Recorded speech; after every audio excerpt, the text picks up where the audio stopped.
हाय everyone, अस्सलाम वालेकुम। This is Aswad. इस वीडियो में हम ये डिस्कस करेंगे कि रिएक्ट जो फ्रंट एंड फ्रेमवर्क है ये बेसिकली क्या होता है और किस तरह से हम इसको यूज़ करते हैं, क्यों करते हैं और इसकी मेन वजह क्या है इतने पॉपुलर होने की। इंडस्ट्री में right now front end development में one of the most popular languages है, इसकी बहुत ज़्यादा डिमांड है और काफ़ी कंपनीज़ में, अच्छी कंपनीज़ में इस टेक्नोलॉजी पर जो लोग अच्छा काम कर लेते हैं उनको हायर किया जाता है और उनको बहुत अच्छी सैलरीज ऑफ़र की जाती हैं। इसमें मैं आपको बताता चलता हूँ कि सबसे पहले रिएक्ट है क्या।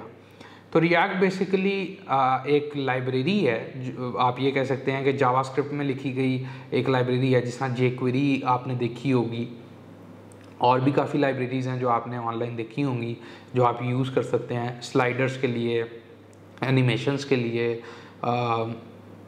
वगैरह वगैरह। तो रिएक्ट भी एक लाइब्रेरी है। कुछ लोग इसको फ्रेमवर्क भी कहते हैं, बट ऑफिशियली जो है रिएक्ट कहता है कि रिएक्ट ऑफिशियली कहता है कि ये एक यूआई लाइब्रेरी है रिटन इन जावास्क्रिप्ट जो कि यूज़ की जा सकती है फॉर बिल्डिंग यूज़र इंटरफेसेस। तो इसमें मैं आपको ये बताता चलता हूँ कि रिएक्ट सबसे पहले आया कहाँ से, ये लाइब्रेरी किसने बनाई। तो बेसिकली रिएक्ट को जो मेंटेन कर रहे हैं वो फेसबुक है। फेसबुक ओपन सोर्स कंट्रीब्यूशन करता है फॉर द कम्युनिटी। तो react is one of the open source contribution जो फेसबुक की तरफ से है, जो कि कोई भी डेवलपर इस दुनिया में यूज़ कर सकता है रिएक्ट को in order to build user interfaces. तो आप यूआईज बना सकते हैं रिएक्ट को यूज़ करते हुए, और ये जो लाइब्रेरी है ये फेसबुक की तरफ से है। इसमें मैं आपको ये भी बताता चलता हूँ कि रिएक्ट में और नॉर्मल जो यूआईज हम बनाते हैं उनमें क्या फ़र्क है। तो रिएक्ट बेसिकली जो है नॉर्मल, अगर आप वेबसाइट्स को विज़िट करें तो आप फॉर एग्ज़ाम्पल होम पेज पे जाते हैं या किसी और वेबसाइट पे जाते हैं। मैं आपको लैपटॉप स्क्रीन पर करके दिखा देता हूँ। ओके गाइस, इस स्क्रीन पर अगर आप मेरी स्क्रीन पर देखें तो मैं यहाँ पर कोई वेबसाइट खोल लेता हूँ। फॉर एग्जांपल एक स्टैटिक वेबसाइट है मेरे पास, मैं इसको ओपन कर लेता हूँ। इस वेबसाइट को अगर आप देखें, मैं यहाँ पर अगर जाता हूँ, फॉर एग्जांपल ये वेबसाइट के एक होम पेज है, मैं शोज़ के पेज पे जाता हूँ, यहाँ पर ये लिंक आ रहा है रीड मोर का। इस पर क्लिक करता हूँ तो आप देखेंगे पूरी वेबसाइट दोबारा लोड हुई है। ठीक है, थोड़ी देर के लिए अगर मैं फॉर एग्जांपल अब यहाँ पर कॉन्टैक्ट अस पे जाऊँ तो आप देखेंगे पूरी की पूरी वेबसाइट दोबारा लोड होती है।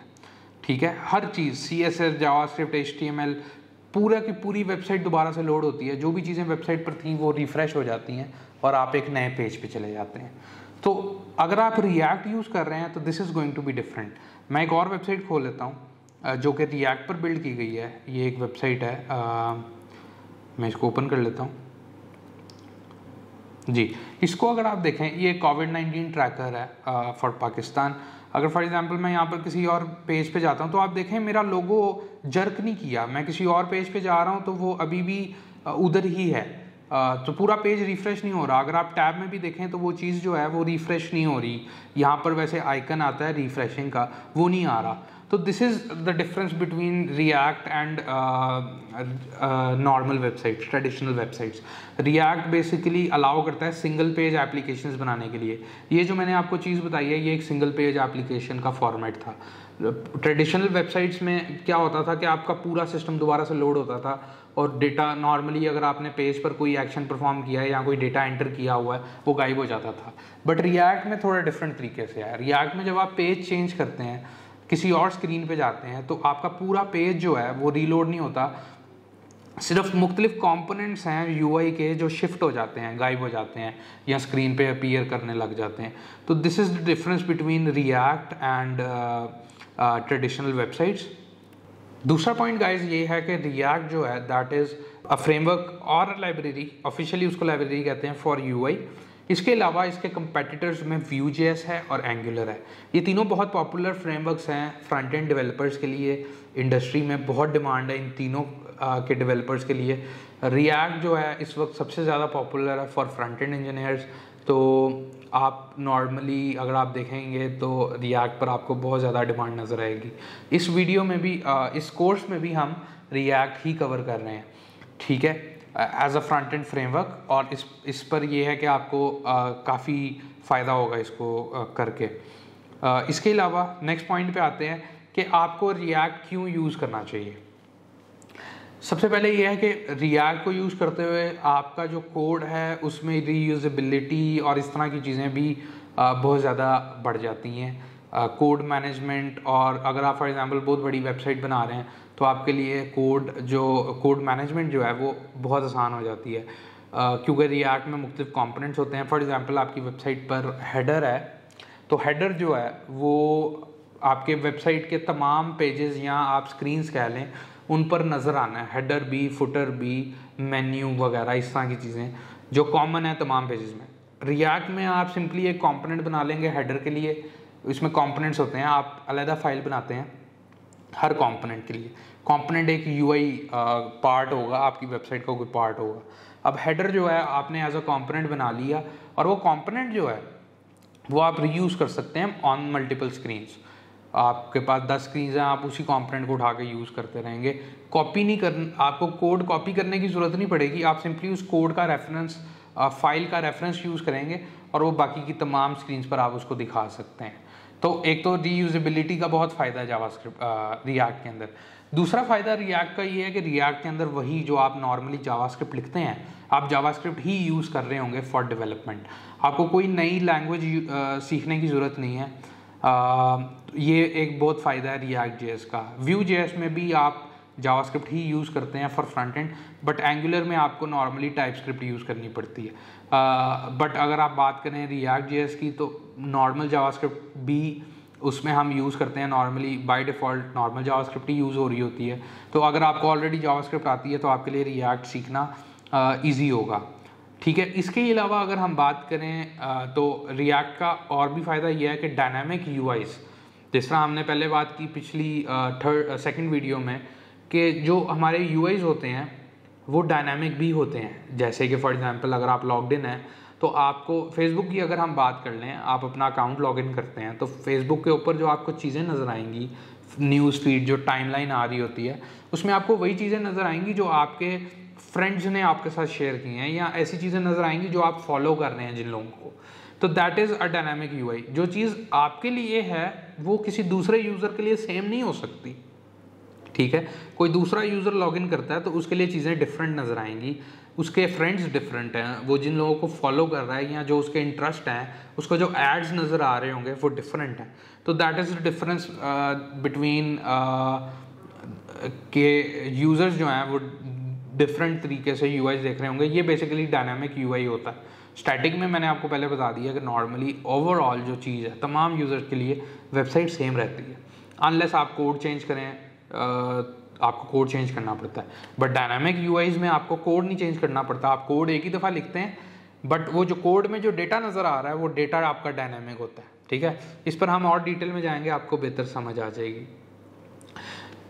फिर एक और बात करते हैं यूआईज़ में इंटरैक्टिविटी डालना। आपने अगर जावास्क्रिप्ट का ऑलरेडी वीडियो देख ली है तो आपको आइडिया हो जाएगा कि जावास्क्रिप्ट में हम अगर फॉर एग्जांपल एक कैलकुलेटर बनाना चाहते हैं, HTML में हमने कैलकुलेटर का स्ट्रक्चर बना लिया, CSS के थ्रू उसको डिज़ाइन कर लिया।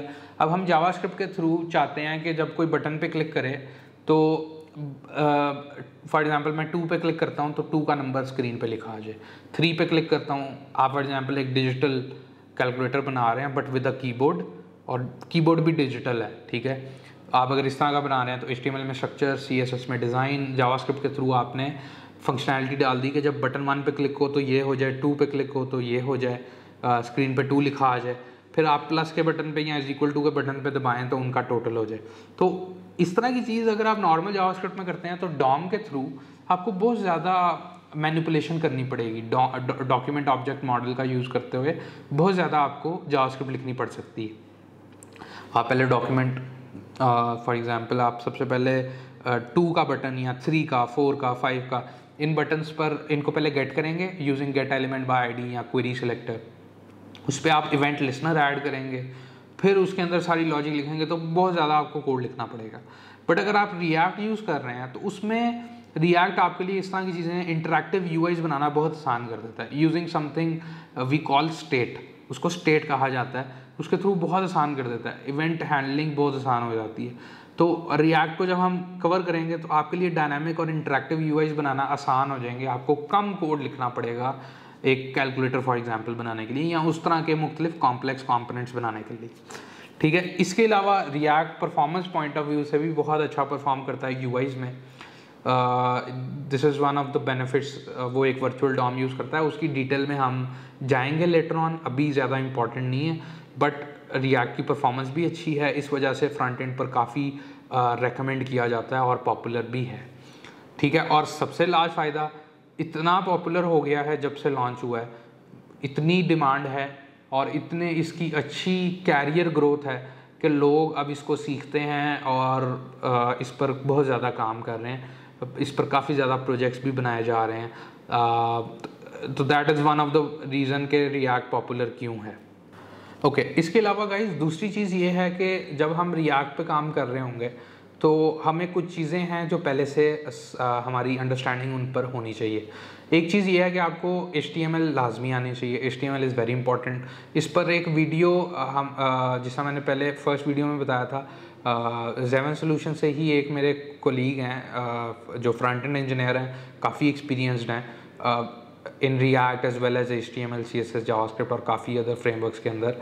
तो ये है कि वो आपको इस पर HTML पर एक क्रैश कोर्स करवा देंगे। इस पर भी ऑनलाइन प्लेटफॉर्म के ऊपर वीडियो अवेलेबल रहेगी, वो लिंक्ड होगी इसी कोर्स के साथ, इसी लेक्चर के साथ। आप उसको देख लीजिएगा। आपको HTML क्लियर होनी चाहिए, दूसरी चीज़ CSS क्लियर होनी चाहिए, उस पर भी वीडियो मौजूद है हमारे पास, वो आप देख लीजिएगा।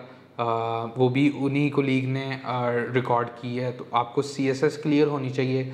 CSS बहुत ज़्यादा इंपॉर्टेंट नहीं है, लेकिन अगर आप रिएक्ट पर काम करने लगे हैं या आप एक फ्रंट एंड इंजीनियर बनना चाहते हैं और स्पेशली एक प्रॉपर फुल स्टैक इंजीनियर बनना चाहते हैं तो आपको CSS अच्छी आनी चाहिए, दैट इज़ वेरी इंपॉर्टेंट। तो आपको HTML और CSS आनी चाहिए। फिर जावास्क्रिप्ट की बेसिक्स आपको आनी चाहिए, बट उसमें कुछ कॉन्सेप्ट्स हैं जो आपको आनी चाहिए, मैं आपको वो बता देता हूँ। डेटा टाइप्स आपको क्लियर होनी चाहिए कि स्ट्रिंग है, अरेज हैं, ऑब्जेक्ट्स हैं, बूलियंस क्या होते हैं, ठीक है, अरे ऑफ ऑब्जेक्ट्स, ठीक है, वो किस तरह से बनेंगे, फंक्शंस, इस तरह की कुछ चीज़ें हैं। वेरिएबल्स आपको क्लियर होने चाहिए, डेटा टाइप्स वेरिएबल्स किस तरह से डिफाइन करते हैं, लेट, कॉन्स्ट, वार, ये क्लियर होना चाहिए आपको।